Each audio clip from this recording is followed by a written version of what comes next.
Relebone, how are you doing today? I'm doing good. I'm doing good. How are you? I'm good, thank you. African Female Voices is so excited to have you. Thank you so much for giving us this opportunity to get to know you better and to find out about your book as well. We're so excited for this. Thank you for coming. It's my pleasure. This is exciting. Yes, so we're just going to have an open conversation. Share your hearts with everyone listening. We've got a young audience, and I know they're really going to appreciate this conversation. So just speak as if you're speaking to a sister, to your friends. It's going to be very valuable for them, and especially the topic that we have of mental health. It's something that we need to speak about more, especially with Black women. So please just feel comfortable and enjoy the conversation with me. I will. Thank you. So you've got an amazing bio. I just want to read it quickly for everyone. Relebone Rirhandzu, and I hope I said that right. Rirhandzu. The is very dramatic. You have to kind of drop the syllables in the vowel. Okay. All right. So you're from a small town, but you're living the life in the big city. How is that going so far? Very interesting. I have a love-hate relationship with Johannesburg because I'm in Johannesburg. But there's so much that is given me in the way of opportunities and just growth. So I'm still a small town girl at heart, but now I find myself like, oh, I kind of like both. I wish I could mix the things I love about small towns with the things that I love about, the big city and make like one special place. But yes, and I hear you're a Rhodes alumni. I am too, by the way. Really? You're a G what? I'm a G10. I'm a G15. Oh my goodness. I'm a G15, so we missed each other, but it's great to know that we both share some purple blood. Yes.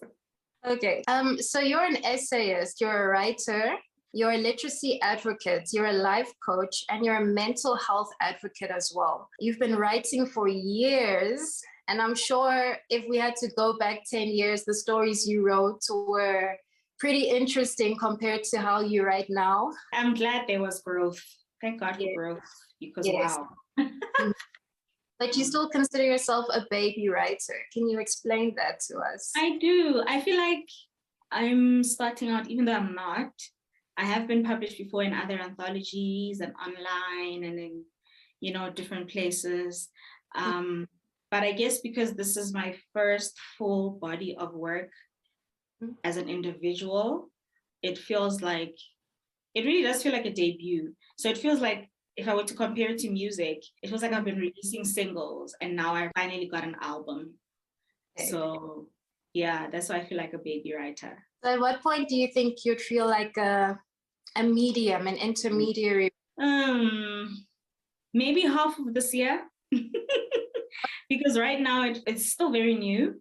The book itself is still very new because it was only actually formally released in March. But because it's been in the back of my head for years, and I've been working on it for years, it feels like a long time. But actually speaking about the book and letting other people read what's in my head and also hear what their thoughts are, that's pretty new to me with regards to the book. So it still feels like it will take some time for me to feel like, okay, you wrote this book, you did it. And you're doing an amazing job so far. Congratulations. Thank you. So I would like to know, what are your writing goals in the next 10 years? What type of a writer do you see yourself being? I think I would really like to expand and stretch myself with the type of writing that I do. But I would also like for my writing to be adapted into other forms of media. So documentary, specials, just anything. I mean, the opportunities are endless because we know every medium has its limitations, right? Books are great, but it would be great to be able to even reach people who can't see, who can't read, or people who don't have access to bookstores wherever they are, but they have the internet, so they might be able to watch my documentary or listen to a podcast or a long form kind of video essay, whatever it is. So definitely I see myself being the kind of writer who stretches herself with her work in terms of like playing around with format, but also who is able to write more than nonfiction, who's able to write fiction, poetry, short stories. So we'll see. It takes practice, but yeah. What is that 10,000 hours to perfect your skill or perfect your craft in something? So how many hours would you say you're at right now?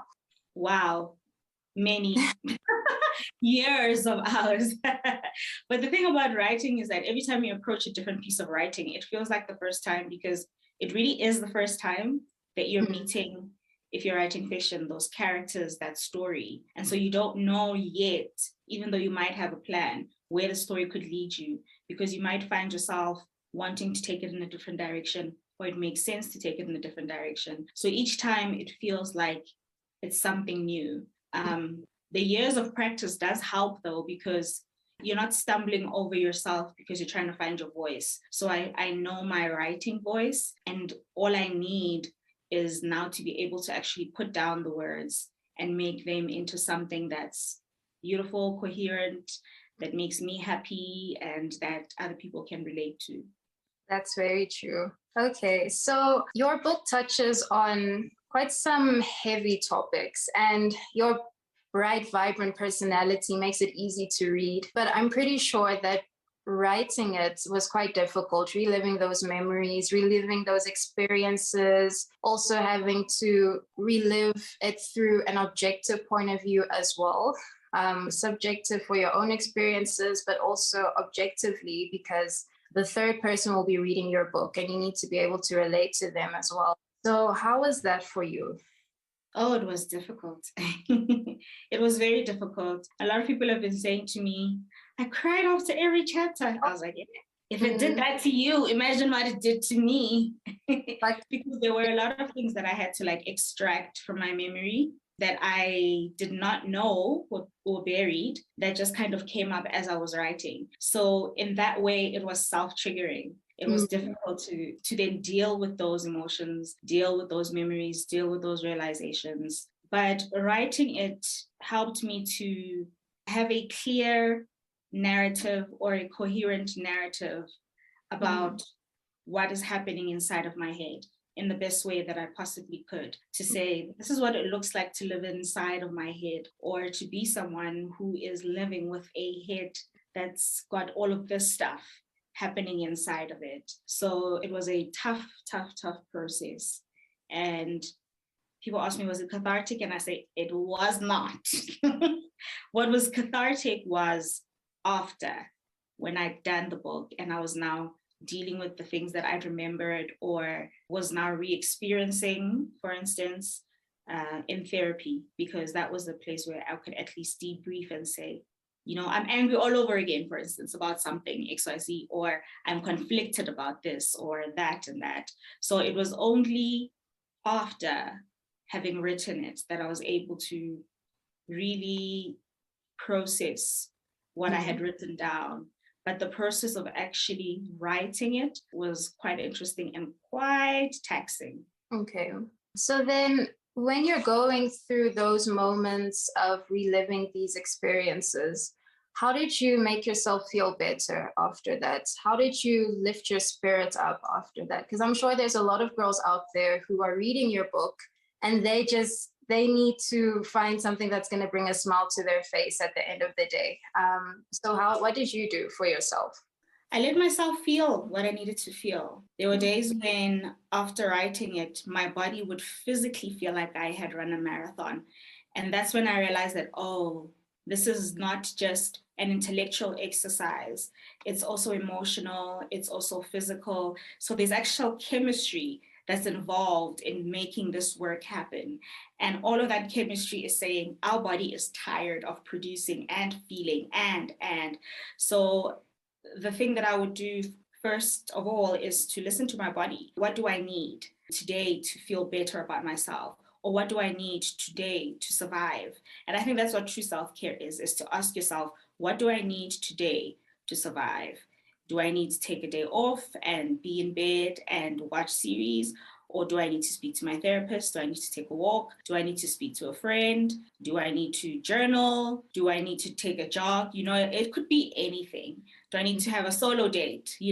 Go to the park or something. So I feel that your body is always communicating to you what it wants. And so is your mind, and so are your emotions. And we have to be still and really pay attention to ourselves, which we don't give ourselves enough time to do because we're just so ready to get to the next thing. But we can't feel the joy without feeling, or letting the negative emotion pass through you. So I say, letting negative emotions pass through you and hold on and relish the good ones. But you have to actually let the negative emotions pass through you.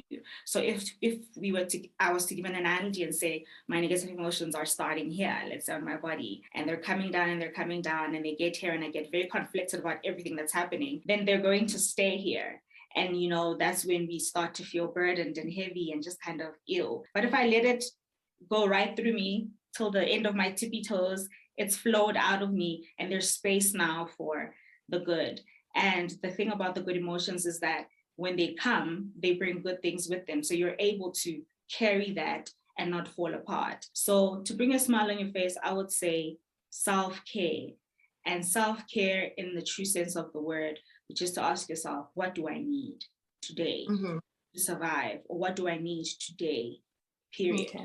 Like that. I think you think, what do you mean I'm supposed to feel bad in order to feel good? But I love the whole example you gave of it needs to flow through your entire body. Because if you're bottled up with all of those negative emotions, and not that they're negative, but if you're bottled up with all of this hurt, how do you expect to fill yourself up with happiness and love and joy if you're filled up with hurt? So you need to let the hurt come out first. And I really love that example that you gave. Thank you so much. And self-care, like you said, is not just an external thing. And I think that's why social media is so toxic these days, is because they show, oh, you need to wake up at 6 a.m., then go to the gym, and then make this breakfast with the avocado and the boiled eggs. And then I think, who has time for face masks and do everything externally to make yourself feel good? But no one actually talks about internal self-care.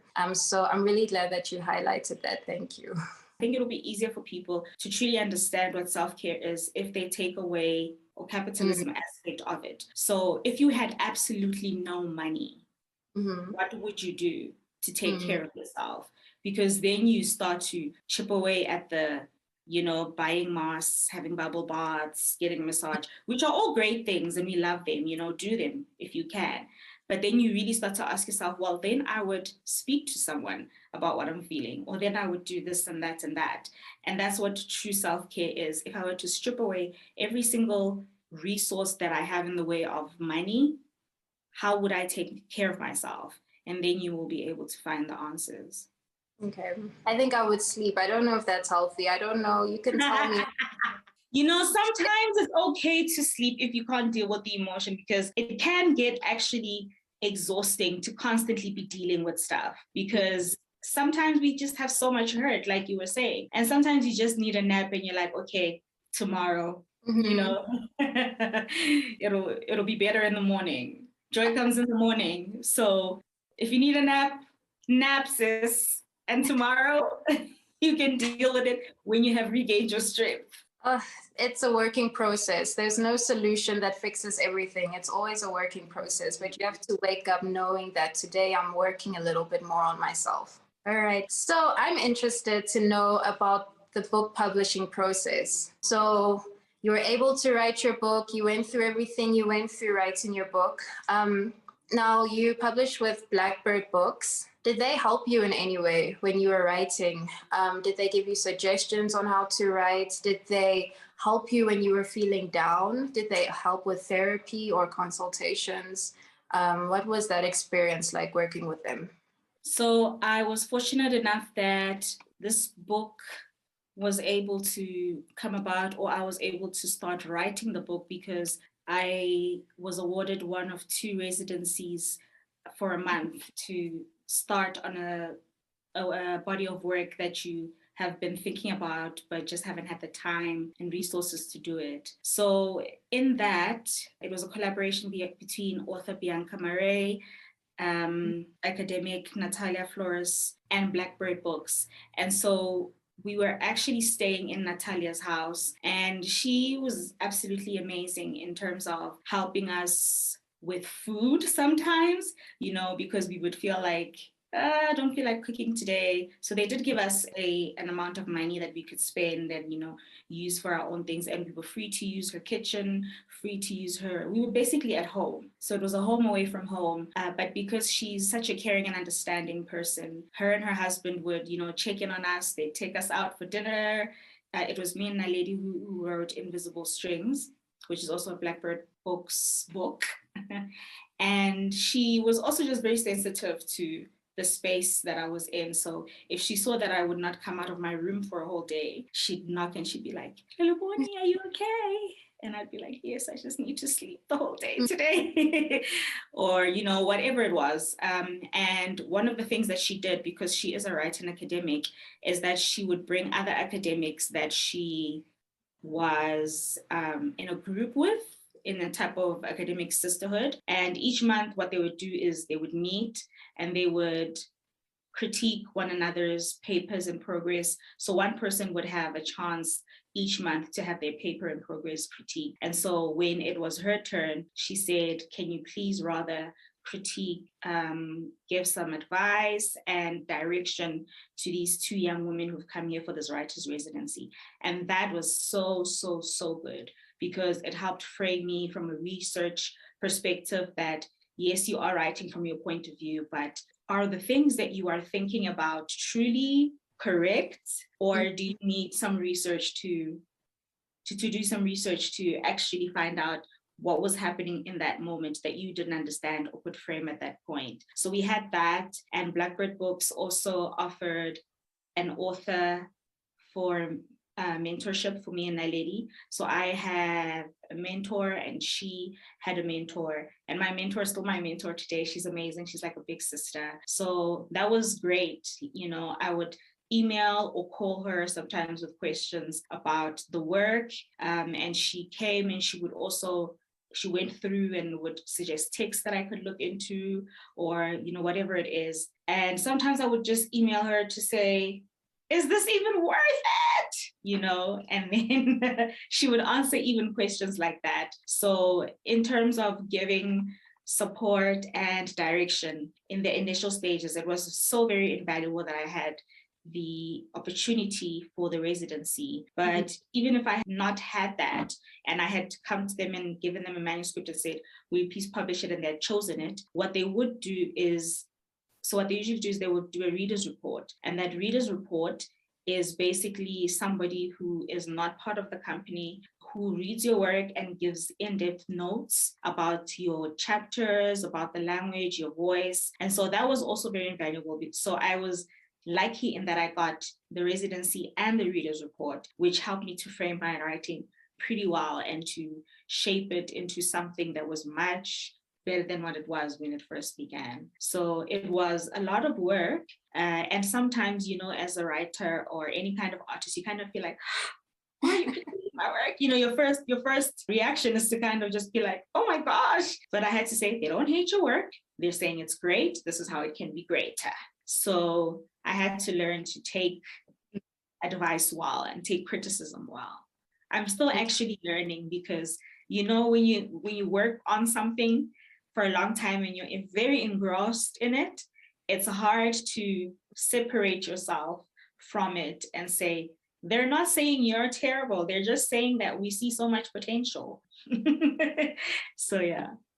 I think that's a good learning point for young writers, taking critique from people. And it's healthy critique. It's not, like you said, it's not saying that you're bad. It's just, how can you be even better? Especially on matters of mental health. You don't want to say that, oh, I've got certain issues and it's caused by this. And then maybe you're going in a completely different direction that is not scientifically true. So it's good to do your research and consulting with other people. I'm so glad that you had the support that you needed. So that's one learning point. But then what other tips would you give young writers who are trying to get to where you are right now?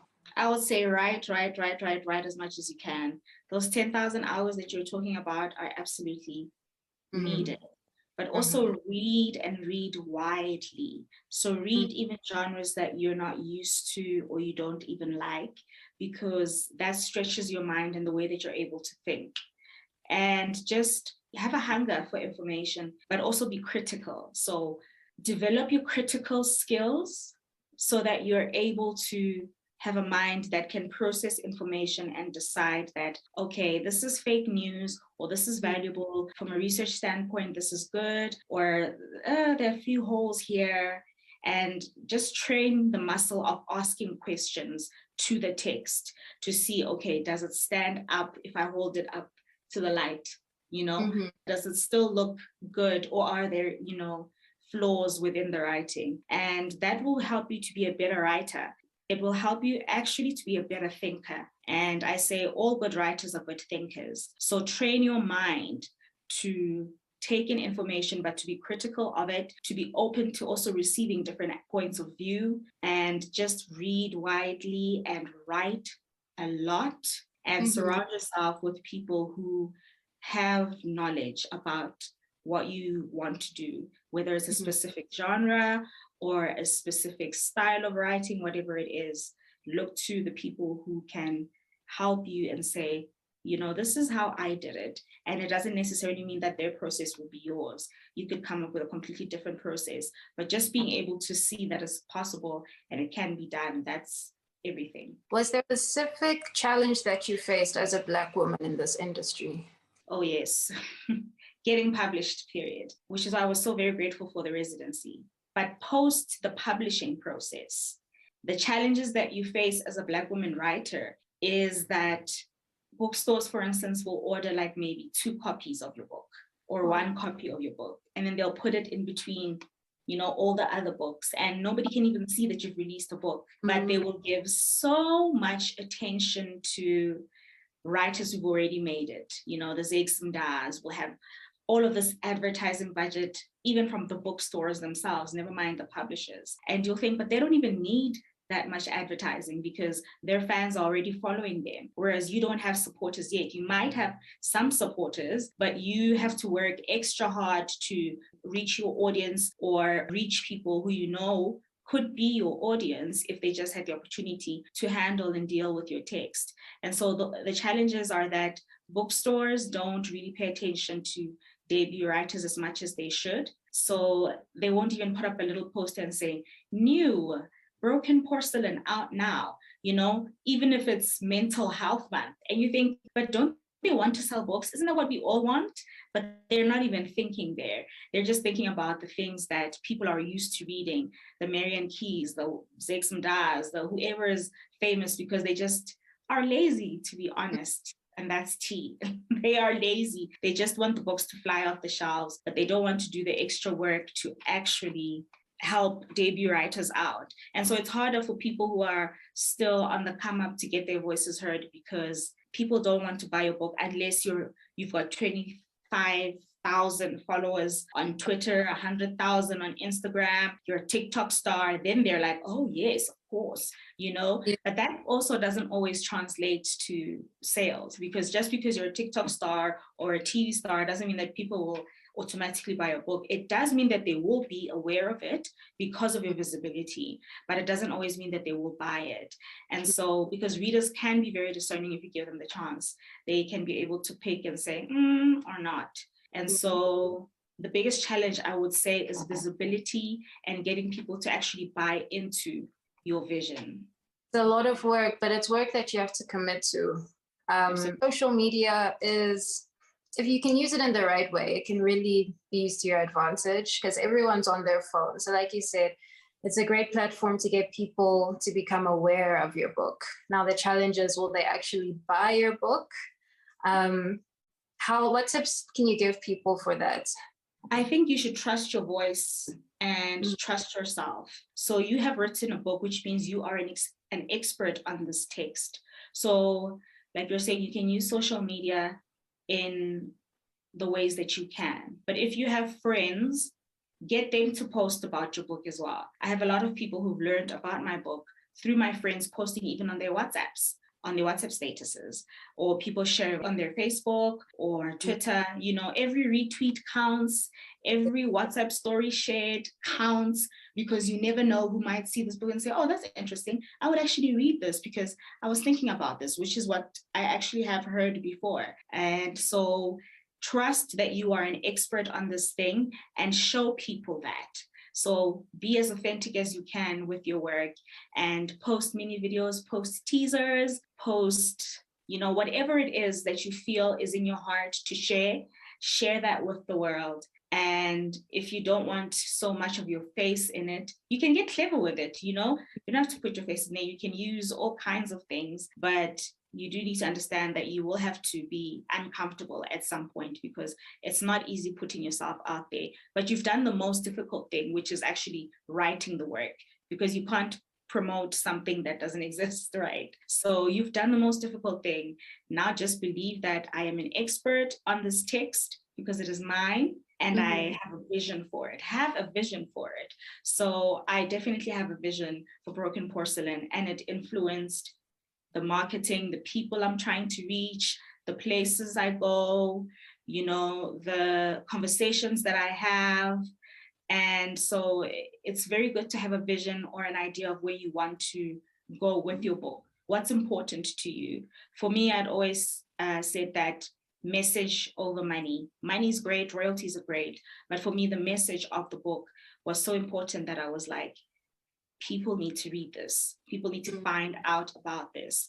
So, because I mean, in this day and age, I don't have Jeff Bezos' money. I don't have Elon Musk money. You know, if I had his $44 billion that he used to buy Twitter, I would actually take it and print books for the entire country. That's how passionate I am. And so for me, it's not about money. And so when you have that kind of clarity, then you're able to say, okay, so now how do I communicate the central message? What is the central message of my work? And don't think of the money, don't think of fame. Think of what is it that you truly want from this book. Okay.